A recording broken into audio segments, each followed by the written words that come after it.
I noticed a strange thing. At key moments in history, the government starts working too well. Rome under Augustus, Egypt under Thutmose, France under Napoleon, Russia under Peter. The government was already prepared everywhere before the ruler even did anything. If you remove the legends, a simple thing remains. It's not about the genius of these figures. At key moments, there was always a person nearby whom history simply erased from memory. And to figure out who the real rulers of the world empires were, you need to watch this video until the end. Hi, my friend. You're on the Kurtop channel. The emperor in the background. When Roman sources mention 27 before Christ, they call it the moment when the Republic ended. The Senate transfers power to Octavian. He takes the title Augustus. And from that moment, Rome officially becomes an empire. This scene has been described dozens of times, and it always looks the same. A tired senator and a young ruler who supposedly does not want power, and a state that begs him to stay. But if you remove the embellished retelling and look at the documents from this period, a peculiarity arises that is usually not explained. In the crucial years, when Rome is essentially being rebuilt, almost all real actions are not carried out by Augustus. I first noticed this when I was looking at the list of positions that Augustus handed out after the campaign. There are consuls, proconsuls, governors, military tribunes, but one name appears too often and always in practical matters: Mark Vipsani Agrippa. He is appointed to command the fleet, he is sent to resolve crises, he is placed in the most unstable areas. This could be attributed to trust if not for one detail. Almost no major decision of Augustus is carried out without him. The victory at Actium is credited politically to Augustus, but it was won by Agrippa. He maintains control over details not via the Senate, but through a military command network he manages. When there are water shortages in Rome, it is Agrippa who is given the authority to restore the aqueducts. Building the port in Ostia, he is the one who handles it again. When a rebellion needs to be suppressed, he is sent there according to the sources. He is not an advisor, but an executor. If you read the text in sequence, it seems that Augustus hardly makes any decisions. He himself approves, endorses, signs, but the real action happens through one person, and this starts to look less like friendship and more like a scheme. Such schemes don't last long in Rome. Assistants who become too powerful are usually removed, as dozens before him were, but Agrippa is not removed. Moreover, his authority keeps growing. In 18 before Christ, Augustus gives his daughter Julia to him. This is a political move, but it's a strange one if you look closely. Agrippa is not from a noble family, not from the old elite, not someone who is usually integrated into the dynasty. He is a man of action, a military administrator, an engineer, and yet he becomes part of the family. This means that Augustus not only trusts him, but binds him to himself on a level where betrayal is impossible. And here comes the next question, which is rarely asked directly. If Agrippa is so important, why does he never become a symbol of power? You can try to find the answer in the titles. Augustus gathers everything related to the image for himself. Pontiff, tribune, defender of the republic, father of the fatherland. Agrippa receives something different. He receives imperium, the right to act. His power is not symbolic but functional. And the more you look at this distribution of roles, the clearer it becomes that this is not a temporary solution, but a stable structure. One holds the public sphere, the other holds it. This becomes especially clear at the moment when Agrippa dies in 12 before Christ. After his death, Augustus doesn't just lose an assistant. A series of decisions begins that seem strange, ineffective, and belated. Rebellions are suppressed more slowly, provinces slip out of control, and succession crises become increasingly acute. Augustus remains the same, but the mechanism starts to malfunction, and this is evident even in small things. Construction slows down, administrative reforms stall, and the army begins to act less cohesively. This isn't collapse, but it's a loss of precision, and that's when an unpleasant feeling arises, one that's hard to ignore. If a person without the title of emperor was so important that after his death the system began to fall apart, then he was not a secondary figure. That means something fundamentally important is missing from the official history.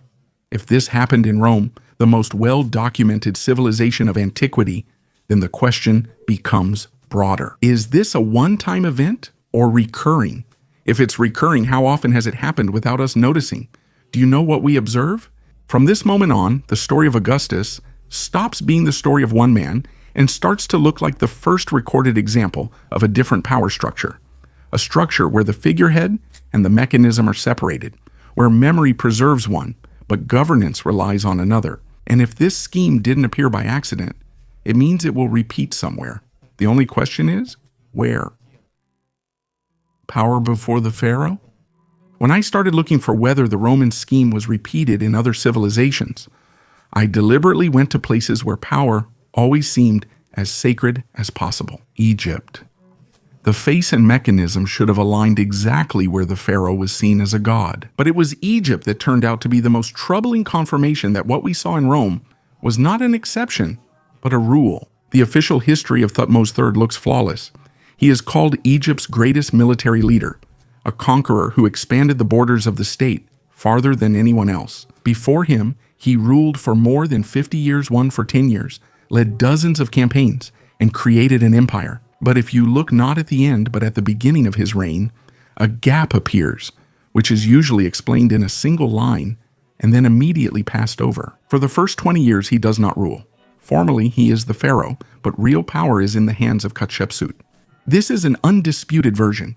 It is recorded on the walls of temples, in titulature, in inscriptions, and in official images. Hatshepsut bears full royal titles, is depicted in male form, performs rituals, oversees construction, and controls the economy and trade. Thutmose at this time exists like a shadow, as a figure who cannot be removed but also cannot be allowed to govern. He is present in the reliefs, but not in the decisions. This situation is often explained as a temporary anomaly, but if you look more closely, it appears to be a stable structure. Hatshepsut is not just a regent. She governs the system. Temples are built under her, trade with Punt develops, the administration is strengthened, and Egypt is stable. Thutmose is learning military affairs at this time, but he doesn't make any decisions. And most importantly, he doesn't break anything. He waits. When Hatshepsut dies, what happens is something that Egyptologists couldn't understand for a long time. A few years after her death, a systematic destruction of her name begins. Reliefs are chipped away, cartouches are cut out, statues are smashed, and images are defaced. This is not a spontaneous act of revenge or an outburst of rage.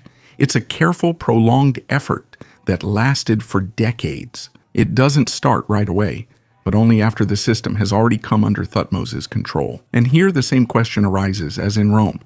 If Hatshepsut was a usurper, why wasn't she destroyed immediately? Why does his greatness begin only after the person who held the system disappears?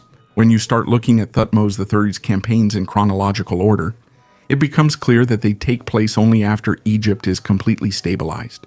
He doesn't create an empire from scratch.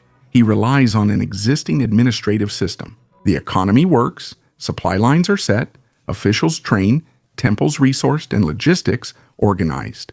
This allows him to conduct continuous military campaigns, but none of this is his own work, it's an inheritance. And the more you look at Thutmose's actions after the death of Hatshepsut, the clearer it becomes that he's not just making conquests, he's rewriting memory, erasing from history the figure without whom his own greatness would have no foundation. This isn't just erasing a name, it's replacing a mechanism with a face.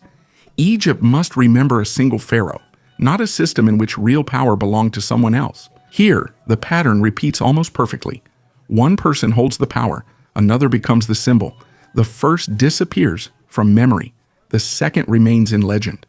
But there's an important difference from Rome. In Egypt, the process of erasure is physically visible. You can touch it. It's carved in stone.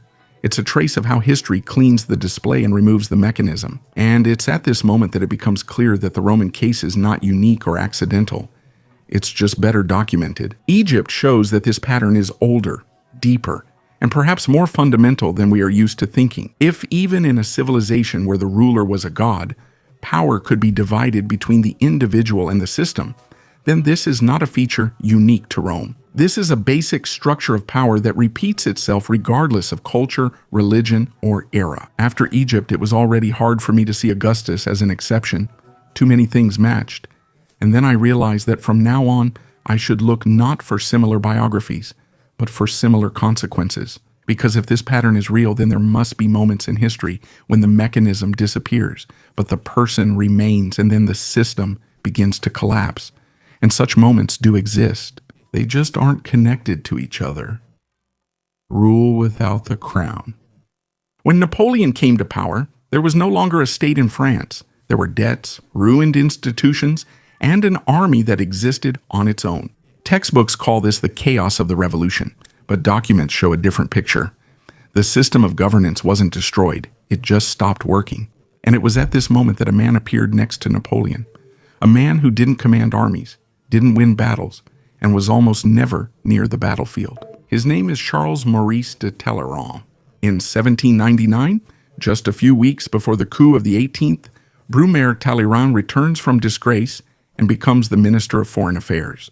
Formally, he is a diplomat, but in reality, he is the only person who negotiates with all sides at the same time. As Napoleon seizes power, Talleyrand negotiates with those who will recognize it. He holds back the ambassadors, delays decisions, promises guarantees that no one but him controls, and all information goes through him. That's why, after the coup, France was recognized almost immediately, even though it logically should have been blockaded in the following years. The pattern repeats. Napoleon wages wars, and Talleyrand handles their aftermath.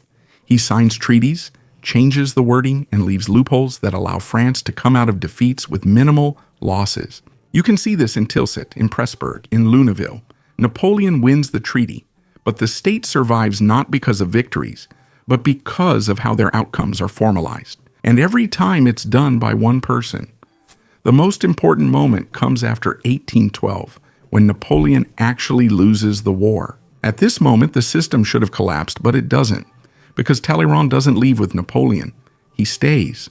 Moreover, he even starts negotiations against him. It looks like betrayal, but if you look at the documents, it looks like preserving the mechanism. He negotiates with the victor so that France is not destroyed, so that it is not divided, so that it remains a state, and he succeeds in this. In 1815, after Waterloo, France remains a great power.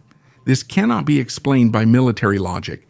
It can only be explained administratively. After the fall of Napoleon, Talleyrand becomes part of the new regime, then the next one, and then another one. Flags, emperors, and kings change, but he remains because he is not a symbol, he is a function, and as long as he exists within the system works. When he dies, France enters a decade of instability, regime changes, revolutions, and crises. It's no longer an instant collapse, but the disappearance of the mechanism is felt immediately. This section is important not because of Napoleon, but because it shows the next phase of the scheme. In Rome and Egypt, the mechanism dies with the person, but in Europe, the mechanism outlives the individual, and this changes everything. It means the system evolves. It means these people are not just random assistants. It means power has long since learned to separate itself from those who represent it. An empire without an emperor. In Russian history, there is a strange gap between the image of Pyotr and how the system actually worked under him. Pyotr travels, fights, builds, reforms. But if you look at the documents, most of the specific decisions did not go through him. They went through Alexander Menshikov. His signature appears on decrees. His name is on orders. His people control construction, supply, mobilization, tax collection, and the work of the army. Formally, he is a favorite, but in fact, he is the executive center of the entire reform. When Pyotr goes abroad, the administration does not stop. When Pyotr is ill, decisions continue to be made. When Pyotr disappears for a month, the country does not collapse. This is only possible in one case, if the system of governance is already separated from the personality of the ruler, and this system is concentrated in the hands of one person. Menshikov is not just an assistant. He controls all the points where power turns into action: money, people, supplies, construction, the army. He is not a symbol. He is a mechanism. The most telling thing happens after Peter's death. At this moment, Russia should fall into chaos because the heir is weak, the elite is divided, and the reforms are not secured. But there is no chaos because Menshikov remains. He effectively puts Yekaterina I on the throne, governs the state on her behalf, controls the guard, the Senate, and the finances. The system keeps working as long as he does. And then he is removed. Not immediately, not abruptly, but he is removed, exiled, stripped of his titles, erased from power. And right after that, Russia enters a period of instability that lasts almost 20 years. Change of rulers, palace coups, elite struggles, loss of reform momentum. This is not a coincidence.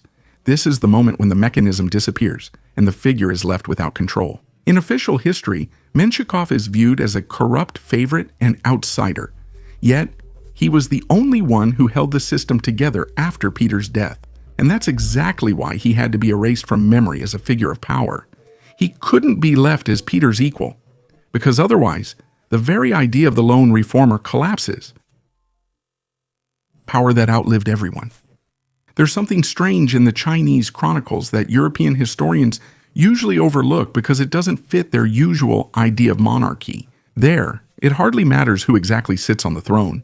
Emperors' names change, dynasties fall, capitals burn, but the system of governance keeps working, not always perfectly, but continuously. This is evident in the tax registers, land cadastres, official lists, and the population census. Even at times when the country is officially in ruins, grain collection, ration distribution, mobilization, courts, and construction do not stop completely. This would be impossible if power depended on a single person. When you look at the structure of imperial China, the first thing that stands out is that the emperor's role is almost always symbolic. He approves, but does not govern. He issues decrees written by others. He appoints people who are not chosen by him. The real decisions are made by the bureaucracy, which exists separately from the dynasty. This bureaucracy is older than most empires, and it outlives them all. The key to this is the examination system, which first appeared during the Han era and was fully developed under the Tang and Song dynasties. A Chinese official is not a noble, favorite, or ruler's relative, but someone chosen after years of selection. The exams do not test loyalty to the emperor. They reveal knowledge of the system of laws, rituals, procedures, and reporting. An official does not belong to a dynasty, but to the mechanism. That is why, after a change of emperor, most administrations remain in place. The people change, but the system does not. This is especially clear during catastrophe. In 1644, the Ming dynasty fell, the capital was captured, the emperor was dead, and formally the state ceased to exist. But provincial archives show that tax collection continued. Warehouses are operating, officials are signing documents with the same seals as a year ago. A few years later, the new Qing dynasty arrives, and it doesn't need to create a state from scratch. The state already exists, it simply adopts a new symbol. Reading Chinese administrative instructions reveals the emperor serves more as an interface than the ultimate authority. The system follows procedures without waiting for higher decisions, valuing them over individuals. Even during periods when emperors were children, mentally ill, or effectively isolated, the state continued to function. This is recorded not in legends, but in accounting records. Rations and grain were distributed, canals cleaned, and armies supplied. The most illustrative example is the late Qing Empire in the 19th century. The emperors almost no longer controlled the country. Real power was held by officials and regional administrators. They were the ones who decided what to enforce and what to ignore. They suppressed uprisings, collected money, built infrastructure. And when the empire officially ended in 1911, the system did not disappear. The same people continued to govern the provinces, now on behalf of the Republic. The name changed, but the mechanism remained. This is fundamentally different from Rome, Egypt, and Europe, where the system was tied to a specific person. In China, it was completely separated from the individual, and this makes the Chinese example the purest proof of the scheme. Power can exist without a face. The emperor is not a ruler, but a node in the system through which legitimacy passes. If the node disappears, the system simply connects another one. That is why there are so many dynasties in Chinese history and so few real breaks in governance. Names change, rituals change, titles change, but the structure remains. And if you look at this without any romanticism, it becomes clear that here we see not an exception, but an advanced form of the same structure that was previously observed in Rome, Egypt, Europe, and Russia. Only in China did they stop hiding it. There, it was simply accepted as the norm when a face was not needed. In the 20th century, something happens that had never happened before. For the first time, power no longer needs a specific person at all. Before that, the mechanism was always tied to a figure, an emperor, a pharaoh, a king, or a leader. Even in China, the emperor remained the point of legitimacy. But in the 20th century, this point disappears and governance becomes autonomous. This is evident not from slogans or portraits, but from documents. In 1917, the monarch disappears in Russia, but the state does not disappear. A few months later, a structure appears that outwardly seems new, but in fact uses the old administrative framework. The same provinces, the same archives, the same accounting systems, the same supply routes. The names change, but not the functions. Power ceases to be personal and becomes bureaucratic. The same thing happened in Germany after the defeat in World War I. The country was supposed to fall apart. The economy was destroyed. The army disbanded, and the emperor fled. But the ministries keep working, the financial departments continue to collect taxes, and the municipalities maintain population records. The archives are preserved. When a new leader came to power in 1933, he didn't build the system from scratch. He simply gained access to the existing apparatus. And it was this apparatus that made everything else possible: laws, mobilization, industry, camps, and war. Without it, no ideology would have worked. In the United States, the process is even more noticeable because it was documented in regulations at the beginning of the century. There, a permanent federal administration is created: departments, agencies, commissions that do not depend on changes in presidents. They write instructions, form budgets, and establish procedures that are mandatory for all subsequent governments. Presidents change every 4 years, but the enduring bureaucracy actually decides what gets implemented. After World War II, this system became global. Supranational structures appeared that do not bend, but make decisions. International funds, commissions, organizations, agencies. Their employees are not politicians, but they are the ones who write the rules by which countries operate. They are not faces. They are documents, procedures, regulations, standards, and reporting. This is not just individual or group power. This is the power of process. The most telling thing is that after the death or departure of leaders, nothing collapses. Stalin dies. The system keeps working. Churchill leaves. Britain remains Britain. The administration changes in the US. The course changes at the level of rhetoric, but not at the level of mechanisms. Power is no longer tied to a person. It is embedded in the structure. If in Rome the mechanism was beside the person, in Egypt it was behind. In Europe it outlasted the person. And in China it was independent of the person. Then, in the 20th century, the person becomes unnecessary. He can be replaced, removed, discredited, destroyed, and the system will continue to function. That is why in this century there are so many regime changes and so few real breaks in governance. And here something appears that did not exist before. Responsibility disappears. If power is a person, he can be killed, overthrown, blamed. If power is a mechanism, there is no one to blame. Documents do not bear responsibility. Procedures do not repent.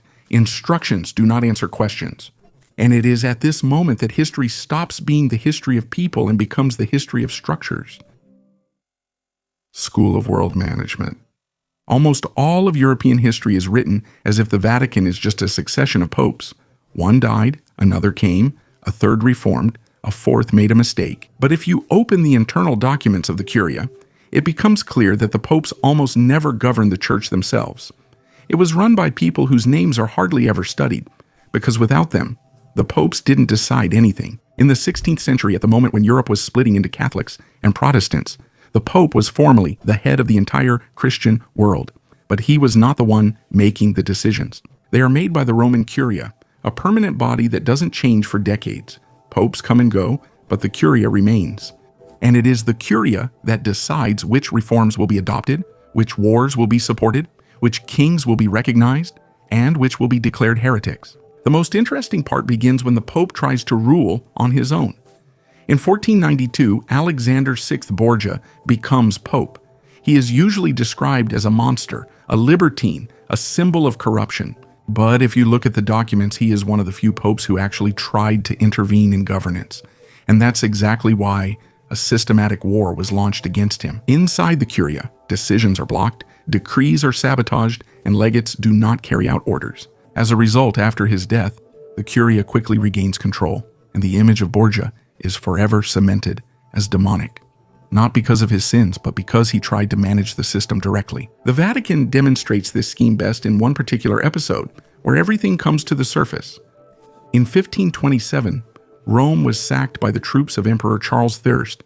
Pope Clement VII was effectively trapped in the Castel Sant'Angelo, and the city was in ruins. The Pope is officially the world's leader, yet he can't even control the street below his windows. At this moment, something starts working, something rarely mentioned in textbooks, not the Pope's will, but the chancery. Embassies continue to receive instructions, correspondence continues, agreements keep being made, not because the Pope is strong, but because the Curia hasn't stopped.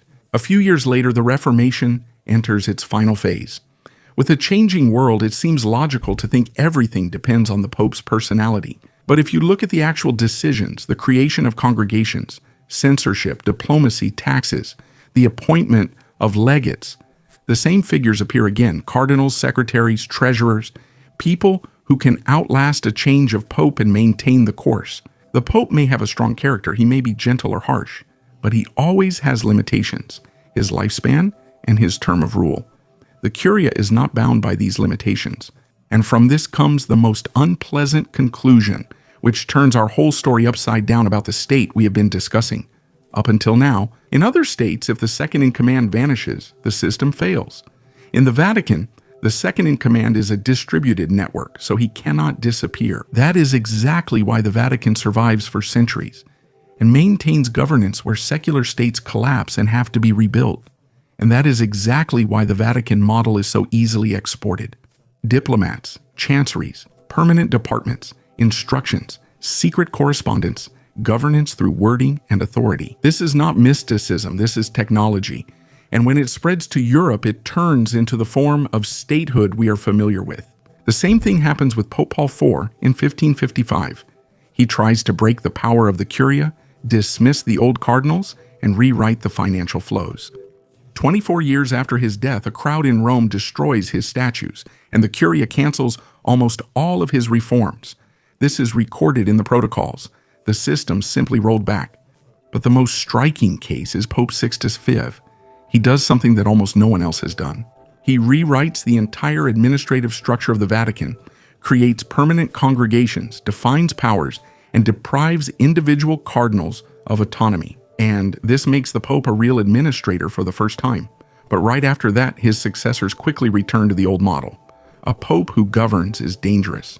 By the 17th century, the scheme becomes final. The Pope is a symbol. The Curia is the mechanism. The Pope can speak, bless, proclaim, but not govern. Cardinals outlive 5, 6, even 7 popes in a row. It is they who negotiate, control finances, write instructions, and shape doctrine. And here something happens that completely changes the perception of the whole story we've just told. Rome, Egypt, France, Russia, and China had mechanisms close to the ruler. But in the Vatican, it lasted for centuries, became invisible, and then spread this model throughout Europe. Diplomacy, the chancellery, congregations, secret instructions, governance through documents rather than orders, all of this was first developed not in states but in the church, and later copied by secular authorities. The French bureaucracy, the Austrian administration, the Russian chancellery, the German departments. All of these are direct descendants of the Curia. That is why popes in history seem weak, strange, or secondary. They were not the power. They were the face, like Augustus, like Thutmose, like Napoleon, like Peter.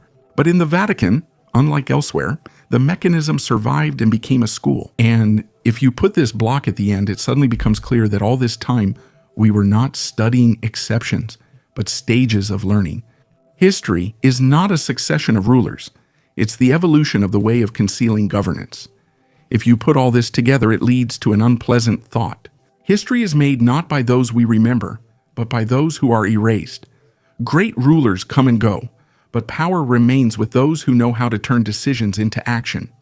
And perhaps the most dangerous thing is that in any system, the most important person is not the one at the top, but the one whose name isn't in the textbooks. I'm very grateful that you watched this video until the end, and I would like you to share it with your friends.